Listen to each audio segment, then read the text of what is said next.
আসসালামু আলাইকুম। আমি আজকে কিছু কবিরাজি জিনিসপত্র আজকে আপনাদের সামনে দেখাবো। যারা ভিডিও দেখেই আপনি আবার ইনবক্সে অনেকে বলে জাফরান কালির গুরুচন, তারপর হচ্ছে কলম, দোয়াত কলম, এইগুলা আবার ছবি দেখতে চাই। আমি ইউটিউবে দিয়ে দিছি, আপনারা ভিডিওটা দেখে নেবেন, প্রয়োজন হলে নেবেন। এটা হচ্ছে দোয়াত কলম, যেটার মধ্যে ফাউন্টেন পেন বলা হয়। এটার মধ্যে কালি ভরে, যে কোনো কালি ভরে আপনি লিখতে পারবেন। এটাই হচ্ছে মূলত তাবিজ লেখার কালি। আগেকার যুগে এই কলম ছিল, বর্তমানে এগুলো বল পেন হয়েছে।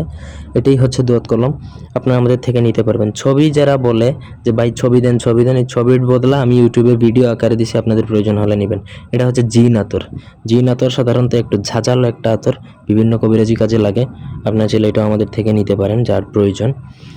এটা হচ্ছে আবার স্টাইলিশ ফাউন্টেন পেন।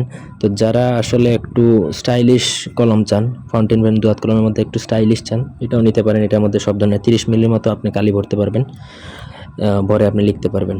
ঠিক, এটা হচ্ছে পাকিস্তানি জাফরান কালি, 100% অরিজিনাল, আমাদের থেকে নিতে পারবেন। তো যেই প্রোডাক্টটি নেন না কেন, সেটা মানে কোনো কন্ডিশন হবে না, কমপ্লিট পেমেন্ট করে আপনাকে নিতে হবে। এইসব ছোটোখাটো বা সামান্য প্রোডাক্টের জন্য আমি কন্ডিশনে দিই না, আপনার ভালো লাগলে নিতে পারেন, না হলে নাই, ইজ ইউর উইশ। এটা হচ্ছে ভুজপাতা, আপনারা ভুজপাতাও চাইলে আমাদের থেকে নিতে পারেন। তো যারা তাবিজ লেখার বিভিন্ন সরঞ্জামাদি খুঁজেন কিন্তু পান না, আপনারা চাইলে আমার সাথে যোগাযোগ করে এইসব প্রোডাক্ট নিতে পারবেন। ভিডিও ভালো করে দেখবেন, দেখে প্রোডাক্ট যদি ভালো লাগে নিতে পারেন। তবে কোনো, আমি বারবার বলতেছি, কোনো কন্ডিশন হবে না, কোনো প্রকার কন্ডিশন হবে না, হলে নেবেন। ধন্যবাদ।